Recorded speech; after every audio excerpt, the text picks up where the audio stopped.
Hari ini kita akan membahas mengenai seri buah Roh Kudus yang keempat, yaitu kesabaran. Mari kita melihat Galatia pasal 5 ayat 22 dan 23. Tetapi buah roh ialah kasih, sukacita, damai sejahtera, kesabaran, kemurahan, kebaikan, kesetiaan, kelemah lembutan, penguasaan diri. Apa itu kesabaran? Saya sudah melihat beberapa hal arti kesabaran. Saya menemukan sabar itu dapat diartikan seperti tabah, tidak mudah marah, teguh dan tabah dalam masalah, meskipun menderita dalam waktu yang cukup lama. Jadi sabar ini sesuatu hal yang memang tidak gampang. Dari zaman dahulu, bahkan sampai zaman saat ini, kita tahu banyak orang bergumul dengan kesabaran. Sehingga di dalam pengertian ini, kita melihat bahwa kalau bukan oleh pertolongan Roh Kudus, seseorang tidak akan mungkin bisa mempunyai kesabaran seperti kesabaran yang dimiliki oleh Tuhan. Itu sebabnya begitu pentingnya kita melihat tentang buah Roh Kudus yang keempat ini, yaitu adalah kesabaran.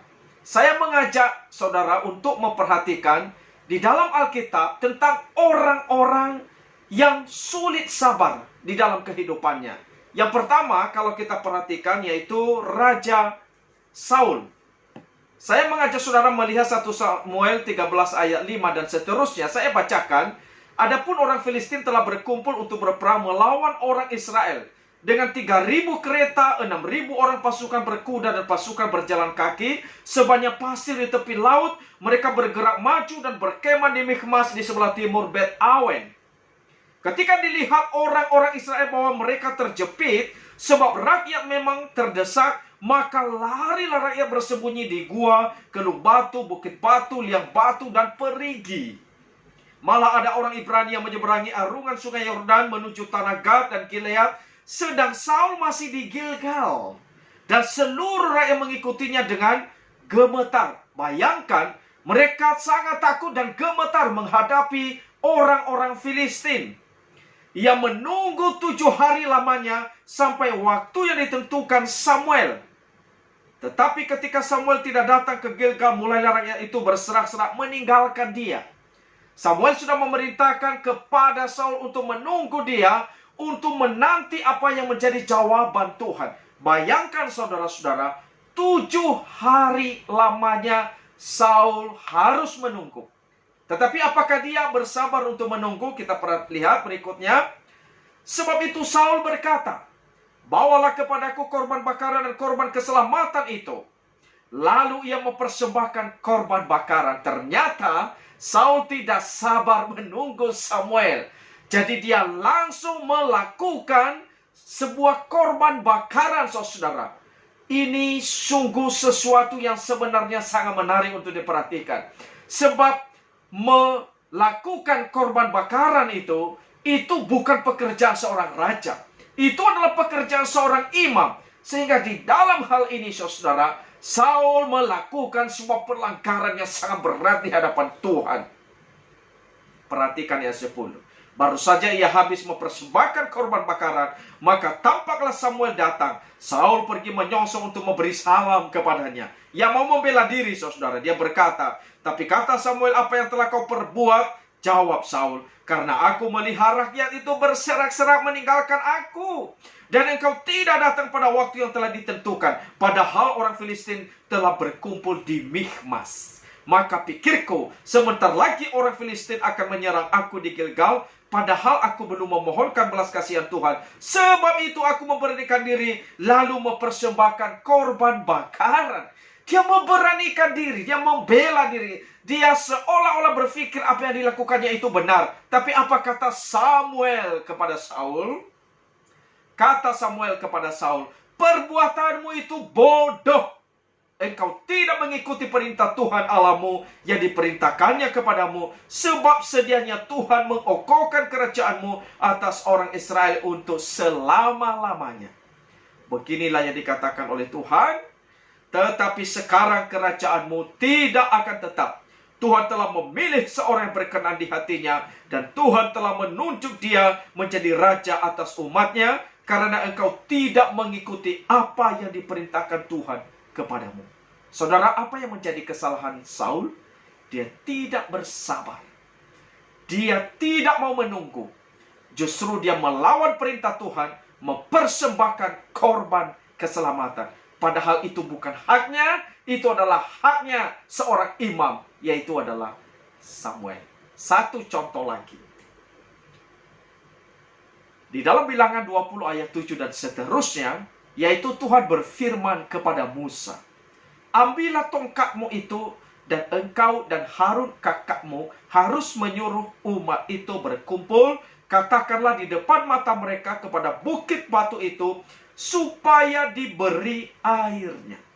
Demikianlah engkau mengeluarkan air dari bukit batu itu bagi mereka, dan memberi minum umat itu serta ternaknya. Saudara-saudara, ini adalah sebuah peristiwa ketika bangsa Israel, mereka ada di padang gurun di Meriba, mereka tidak punya air, sehingga mereka bersungut-sungut. Maka mereka bersungut-sungut kepada Musa meminta air. Maka saudara-saudara, Tuhan berfirman. Nah, ini tadi kata Tuhan. Lalu bagaimana respon Musa setelah Tuhan berfirman? Beginilah respon Musa, saudara-saudara. Lalu Musa mengambil tongkat itu dari hadapan Tuhan seperti yang diperintahkannya kepadanya.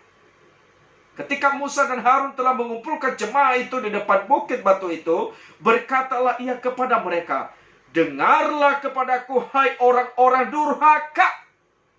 Saudara perhatikan. Dengarlah kepadaku, hai orang-orang durhaka. Saudara perhatikan, dia sangat marah sekali. Begitu marahnya, dia menyebut orang Israel sebagai orang durhaka. Padahal Allah tidak menyebut orang Israel sebagai orang durhaka. Tapi Musa di dalam kemarahannya menyebut mereka orang durhaka. Bahkan saudara, dia berkata, apakah kami harus mengeluarkan air bagimu dari bukit batu ini? Musa merasa bahwa dia dan Harun seolah-olah punya kuasa untuk mengeluarkan air dari bukit batu. Padahal mereka tidak punya kuasa. Harusnya Tuhan. Tapi dia seolah-olah yang punya kuasa. Saudara, perhatikan berikutnya. Sesudah itu Musa mengangkat tangannya lalu memukul. Saudara, ini kemarahannya luar biasa. Dia memukul bukit batu itu dengan tongkatnya 2 kali. Maka keluarlah banyak air sehingga umat itu dan ternak mereka dapat minum. Tetapi saudara-saudara, apa kata Tuhan? Tetapi Tuhan berfirman kepada Musa dan Harun, karena kamu tidak percaya kepadaku dan tidak menghormati kekudusanku di depan mata orang Israel, itulah sebabnya kamu tidak akan membawa jemaah ini masuk ke negeri yang akan kuberikan kepada mereka. Saudara, Musa tidak bersabar. Akhirnya dia tidak bisa memimpin bangsa Israel masuk tanah Kanaan. Betapa besar resikonya orang tidak bersabar. Saudara-saudara, lalu kita perhatikan hal-hal apa yang bikin orang tidak sabar. Saya melihat dari hal-hal ini tadi, yaitu pertama, menunggu. Saudara, menunggu satu hal yang sangat sulit bagi kita, terlebih di zaman ini. Kita semuanya pingin serba cepat, serba instan, saudara-saudara. Tetapi saudara-saudara, ini menjadi tantangan buat kita. Menunggu itu adalah sebenarnya membutuhkan kesabaran. Bagaimana ketika Tuhan tidak menjawab doa kita, atau ketika Tuhan seolah-olah berlama-lama memberikan jawaban atas pergumulan kita. Ketika menghadapi kesulitan, kita ingin pertolongan begitu cepat. Bagaimana ketika jalan keluar yang kita hadapi tidak kunjung datang? Apakah kita masih tetap bersabar? Apakah kita masih tetap beriman? Apakah kita masih tetap menaruh harapan kita kepada Tuhan? Saudara-saudara, menunggu satu hal yang tidak mudah. Ini bisa mengakibatkan kita tidak sabar. Yang kedua, situasi yang sulit. Situasi yang sulit seperti yang dihadapi oleh Musa, saudara-saudara, itu juga adalah membuat kita seringkali bisa menjadi mudah marah, saudara-saudara. Mudah untuk melakukan hal-hal yang tidak diinginkan oleh Tuhan. Saudara, kita tidak berpikir lagi bahwa ada risiko yang besar ketika kita tidak bersabar. Apalagi saudara yang buat kita tidak bersabar, yaitu seringkali aturan-aturan yang ada. Saudara, misalnya dalam kondisi saat ini, banyak orang tidak sabar dengan aturan PSBB. Oleh karena semua dibatasi. Kita melihat hari ini di TV, banyak orang marah, saudara. Baik tokoh politik, bahkan orang-orang besar, pemuka-pemuka agama, orang-orang terkenal, bahkan aparat-aparat, mereka marah melawan petugas dan sebagainya, saudara-saudara ya. Oleh karena apa? Gampang orang terpancing. Oleh karena aturan-aturan yang ada. Tidak mau ikut aturan. Jadi banyak hal sebenarnya kalau kita pikirkan selain hal-hal ini, nanti saudara boleh pikirkan apa lagi yang membuat kita begitu gampangnya tidak sabar. Tetapi saudara-saudara, saya ajak kita memperhatikan apa yang dikatakan oleh Yakobus. Hai saudara-saudara yang kukasihi, ingatlah hal ini. Setiap orang hendaklah cepat untuk mendengar. Saudara perhatikan, ini bagus banget. Cepat untuk mendengar. Jadi ini semestinya yang perlu kita lakukan. Cepat dengar, tetapi lambat untuk berkata-kata. Lambat untuk marah. Harusnya ini sikap kita di zaman ini. Cepat mendengar, tapi lambat berkata-kata, lambat marah. Sebab saudara, amarah manusia tidak mengerjakan kebenaran di hadapan Allah. Itu sebabnya saudara, kesabaran itu begitu kita perlukan di dalam kehidupan kita. Kita butuh buah Roh Kudus ini supaya kita boleh menjadi orang-orang yang menjadi berkat di zaman ini. Saudara, Roma 12 ayat 12 mengatakan, bersukacitalah dalam pengharapan, sabarlah dalam kesesakan, dan bertekunlah dalam doa. Saudara, sabarlah dalam kesesakan. Saudara-saudara, ayat ini mau mengatakan, sesulit apapun keadaan kita, bagaimanapun kesesakan yang kita hadapi, mari bersabar. Mari bersabar. Mari bersabar. Sebab orang yang sabar, saudara-saudara, itu seperti pahlawan. Amsal mengatakan, orang yang sabar melebihi seorang pahlawan. Orang yang menguasai dirinya melebihi orang yang merebut kota. Kalau kita bersabar, kita seperti pahlawan. Saudara-saudara, saya berharap setiap kita mari jadi pahlawan.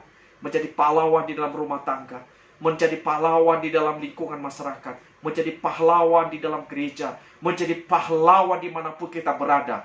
Biarlah kita ditemukan sebagai orang yang sabar. Bahkan dikatakan orang yang sabar ini melebihi seorang pahlawan. Kalau kita sabar, hidup kita menjadi berkat, bahkan mempermuliakan nama Tuhan. Saudara, mari kita boleh belajar dari kesabaran Bapa kita yang di sorga.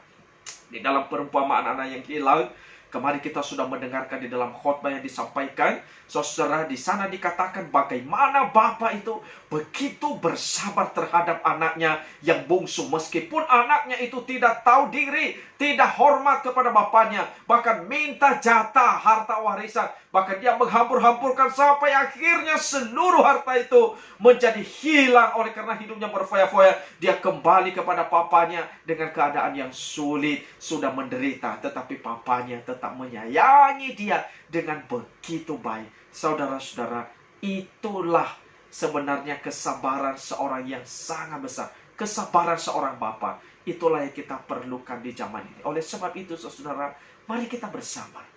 Mempunyai kesabaran, belajar dari Bapa kita, dan mari kita biarkan Roh Kudus terus memimpin hati kita, mempunyai ketabahan, mempunyai keteguhan, sehingga kita tidak gampang marah, tapi bertahan di dalam kesesakan. Terakhir saya bacakan ayat firman Tuhan di dalam Yakobus. Di sini dikatakan, karena itu saudara-saudara, bersabarlah sampai kepada kedatangan Tuhan. Sesungguhnya petani menantikan hasil yang berharga dari tanahnya, dan ia sabar sampai telah turun hujan musim gugur dan hujan musim semi. Petani itu bersabar sampai ada hasilnya, saudara. Kamu juga harus bersabar dan harus meneguhkan hatimu karena kedatangan Tuhan sudah dekat. Saudara-saudara, janganlah kamu bersungguh-sungguh dan saling mempersalahkan, supaya kamu jangan dihukum. Sesungguhnya hakim telah berdiri di ambang pintu. Saudara-saudara, turutilah teladan penderitaan dan kesabaran para nabi yang telah berbicara demi nama Tuhan. Sesungguhnya kami menyebut mereka berbahagia, yaitu mereka yang telah bertekun. Kamu telah mendengar tentang ketekunan Ayub, dan kamu telah tahu apa yang pada akhirnya disediakan Tuhan baginya, karena Tuhan Maha Penyayang dan penuh belas kasihan. Kalau kita bersabar, maka pasti ada berkat yang disediakan oleh Tuhan kepada kita. Jadilah orang yang bersabar. Sabarlah. Sabarlah. Tuhan Yesus memberkati kita.